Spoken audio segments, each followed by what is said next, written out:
disebar, bukan cuma di sana, disebar bagus-bagusan dan besar-besaran nah ternyata yang paling disuknya kan iblis mengutus para pasukannya di sana. Bismillahirrahmanirrahim. Alhamdulillahirabbil alamin wa bihi nasta'in ala umuri dunya waddin. Wassalatu wassalamu ala asrafil anbiya'i wal mursalin sayyidina maulana Muhammadin wa ala alihi wa sahbihi ajma'in. La haula wa la quwwata illa billahil azim. Qala musannif rahimahullah wa nafa'ana bihi bi ulumihi fid darin amin ya rabbal alamin. Qala musannif rahimahullah wa nafa'ana bihi bi ulumihi fid darin amin ya rabbal fi anna arsya iblis 'alal bahri, tentang singgasana iblis itu di atas lautan. Hadis Imam Muslim kemarin ya, kita baca dari hadis Jabir bin Abdullah, sami'tu Rasulullah SAW yaqul, aku mendengar Rasulullah SAW bersabda, inna arsya iblis 'alal bahri, sesungguhnya singgasana iblis itu di atas lautan. Ini hadis sahih dari Imam Muslim.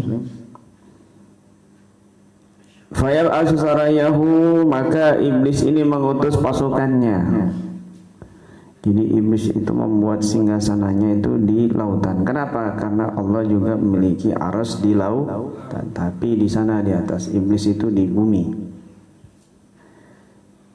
ingin menyerupai Allah, ingin menandingi Allah. Fayaftanuna nasa, lalu mereka ini pasukan iblis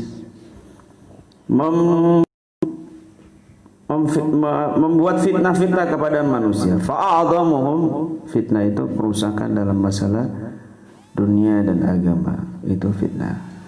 Fa'adhamuhum indahum manzilatan, maka yang paling besar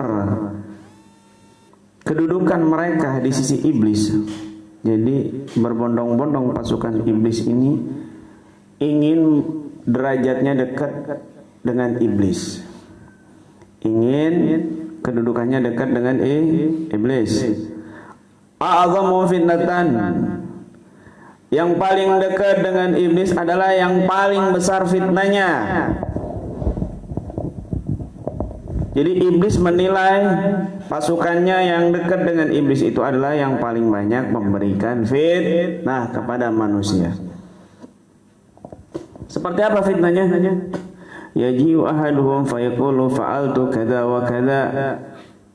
Setelah mereka seharian penuh membuat fitnah kepada bangsa manusia, mereka nyetor kepada iblis. Di antara mereka berkata, aku telah melakukan ini. Misal, aku telah membuat orang ini mabok, aku telah membuat orang ini tidak sholat 5 waktu, aku telah membuat orang ini berzina, aku telah membuat orang ini nyolong, aku telah membuat orang ini membunuh, aku telah membuat orang ini begini. Fayaqulu ma sana'ta shay'an. Belum seberapa, kata iblis itu. Summa yaji'u ahaduhuma, kemudian datang lagi yang lain, fayaqul, dan berkata, ma taraktuhu hatta farraqtu bainahu wa baina imraati fayudnihi minhu. Fayaqul na'am anta. Dalam riwayat yang lain, ni'ma anta. Ni'ma anta. Salah satu setan yang lain, pasukan iblis, berkata, aku tidak meninggalkan orang itu kecuali aku telah berhasil memisahkannya antara dia dan istrinya, alias bercerai. Maka iblis fayudnihi minhu, iblis mendekatkan dia. Wa yaqul ni'ma anta. Kamu ini setan terbaik. Kamu ini setan terbaik.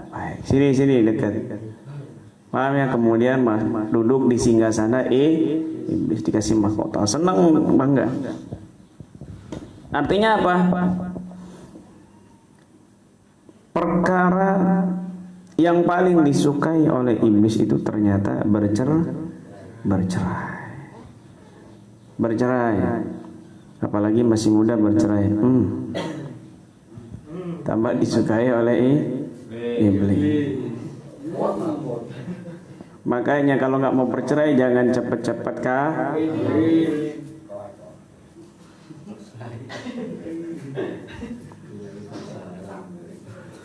Kalau belum bisa kawin jangan baru bisa main game mau kawin.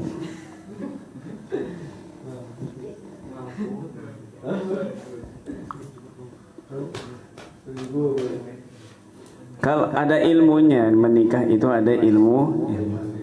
Tapi ya jangan begitu. Mentang-mentang takut bercerai, akhirnya nggak kawin kawin.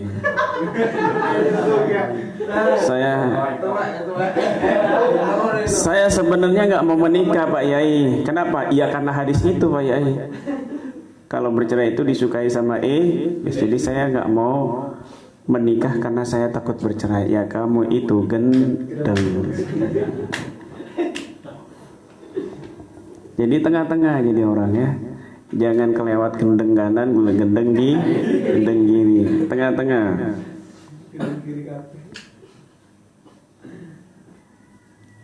Begitu. Hati-hati. Ternyata perkara yang paling disukai iblis itu, Masya Allah, adalah bercerai.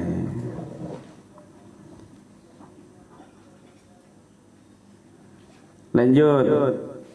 Wara Ahmad fi musnadihi binahwi min iddati turuq faqala hadatsana Abu al-Mughirah hadatsana Safwan hadatsana Ma'is at-Tamimi an Jabir wa rawadan an Ruhin an ibni Jurayj an ibni Zubair an Jabir wa saqahu aidan min hadis Abi Sa'id al-Khudri faqala hadatsana Affan hadatsana Hammad bin Salma anba'ana ala Ali bin Zaid an Abi Nadrah an Abi Sa'id anna Rasulullah sallallahu alaihi wasallam qala li ibni Sa'id Matara qala ara arsyan 'alal ma' aw qala 'alal bahri hawlahu hayyat qala dzaka arsyu iblis wa qala Sunayd fi tafsiri hadatsana Abu Bakar bin Ayyash wa Humaid al-Kindi an Ubadah bin Nasi an Abi Raihana qala Rasulullah inna iblis ittakhadha arsyan 'alal ma' wa wakala bi kulli rajulin syaitanaini wa ajal fa in fatannahu wa illa qata aydiyahuma wa arjuluhuma wa salabahuma summa ba'asa lahu syaitanan akharin. Qala al-Hafidz Ibnu Munabbih hadha haditsun tafarrada bi Abu Bakar bin Iyas wa qala al-Hafidz Adhabi hadha haditsun gharib munkar la ya'rifu illa bi hadzal isnad la yu'rafu illa bi hadzal isnad. Dalam hadis yang lain Rasul SAW pernah bertanya kepada Ibn Sa'id. Ibn Sa'id itu anak kecil yang dicurigai Dajjal. Ibn Sa'id ini adalah anak kecil yang aneh, yang dicurigai oleh para sahabat akan kelak menjadi pasukannya Dajjal. Tapi bingung semuanya. Nabi pun juga bingung. Akhirnya Nabi ngetes dengan pertanyaan. Ketika ditangkap anak kecil ini, orang-orang heboh, ini Dajjal, kelak ini Dajjal. Di zaman sahabat itu ketika Nabi cerita Dajjal itu sahabat susah tidur. Seolah-olah tuh pagi besok Dajjal keluar. Padahal kata Nabi Dajjal keluar di akhir zaman dan Nabi Isa yang membunuh, bukan Rasulullah. Tapi sahabat langsung tuh berasa kayak betul-betul mau datang. Di zamannya sahabat, apalagi zaman kita. Masya Allah. Nah, ada anak kecil yang bernama Ibn Sa'id atau Ibn Sayyid, Ibn Sayyid atau Ibn Sa'id dalam riwayat yang lainnya. Bertanya, Mataro, ketika ditangkap itu di hadapan sama Nabi. Apa yang kau lihat? Apa yang kau lihat? Apa yang kamu lihat? Maksudnya begitu. Maka Ibn Sa'id berkata, Ara arsyan 'alal ma', aku melihat singgasana di atas lautan. Dalam riwayat yang lain, Ara arsyan 'alal bahri haulahu hayyat. Aku melihat singgasana di atas lautan, sekitarnya ular. Maka Nabi SAW bersabda, dzaka arsyu iblis, itu singgasananya iblis. Artinya apa? Kemungkinan ini Dajjal yang akhir zaman. Kenapa? Karena yang dia lihat itu singgasana di atas lautan, dan Nabi melihat, Nabi mengatakan, menegaskan itu adalah singgasananya iblis. Apa yang dia lihat? Apa yang kamu lihat? Singgasana di atas lautan. Dalam riwayat yang lain, singgasana di atas lautan, sekitarnya ular.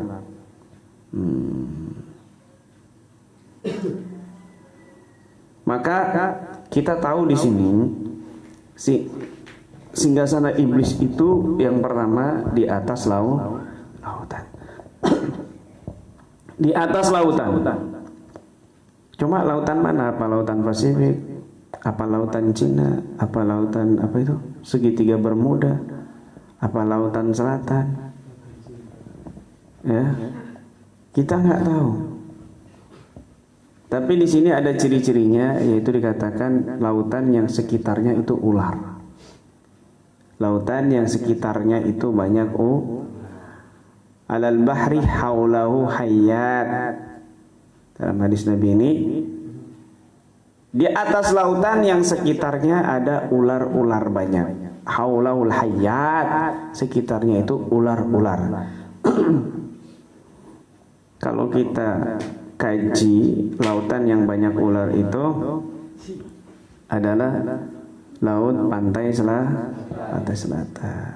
Sekitarnya di kampung-kampung itu ular. Kadang sering menemukan ular di Puger misalnya, Jember itu kan dekat sama pantai selatan. Di sana juga banyak warga menemukan ular di kampung-kampung. Juga jin-jinnya itu ratu semua, bentuknya ular juga kan. Lagi di Parang Tritis, warga-warga sekitar juga sering menemukan ular. Di lautan juga jinnya bentuknya ular. Nyeroro, lorong, ini dan itu semua bentuknya ular. Bisa jadi kemungkinan, tapi wallahu hanya Allah yang tahu kebenarannya. Kita cuma bisa menduga-duga. Kadang benar, kadang salah. Bisa benar, bisa salah. Bisa juga itu yang dimaksud adalah lautan itu pantai selatannya kan luas dari ujung, dari sana. Dari mana itu? Jember ya, sampai Selat Sunda. Dari ujung.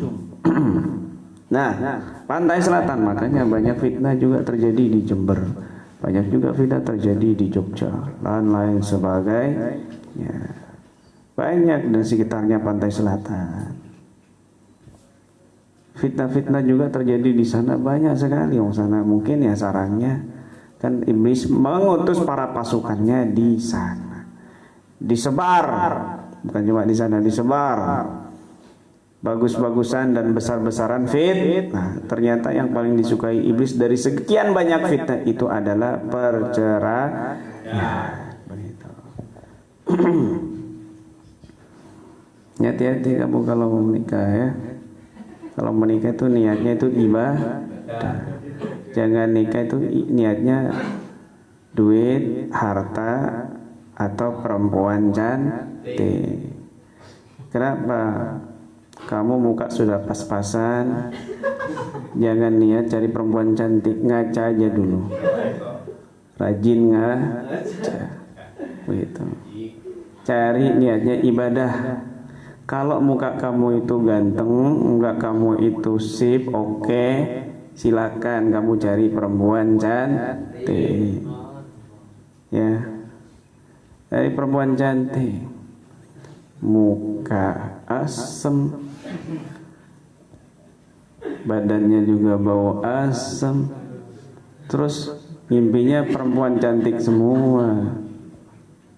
Saya pingin punya istri kayak Syahrini itu loh. Kayak pingin punya istri kayak Marsanda gitu.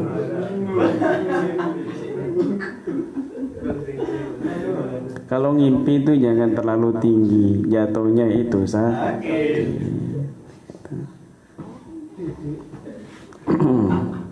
ngimpi biasa-biasa aja itu. Ngimpi itu biasa-biasa saja. Jangan ketinggian ngimpinya. Tuh.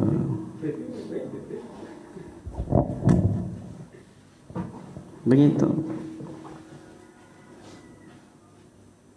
Nah, kemudian dalam hadis yang lain Nabi juga bersabda, sesungguhnya iblis itu menjadikan singgasananya di atas lautan. Kemudian iblis mewakilkan setiap manusia itu 2 setan. Batasnya itu setahun. Kalau berhasil membuat fitnah selama setahun itu, maka iblis bahagia. Kalau tidak berhasil, wa illa qata'a aydiyahuma, iblis itu memotong kedua tangannya dan kedua kakinya dan dipasung, disalib. Jadi setan ini dan pasukannya ini, kalau dia berhasil membuat fitnah, iblis bangga ditaruh di singgasananya. Kalau nggak berhasil, maka tangan kakinya dipotong lalu disalib. Dua setannya itu disalib. Setelah itu ngutus lagi dua setan. Masya Allah. Jadi sebenarnya ada dua setan di tubuh kita. Dua setan untuk menyesatkan kita. Tapi Allah juga mengutus malaikat untuk menjaga kita.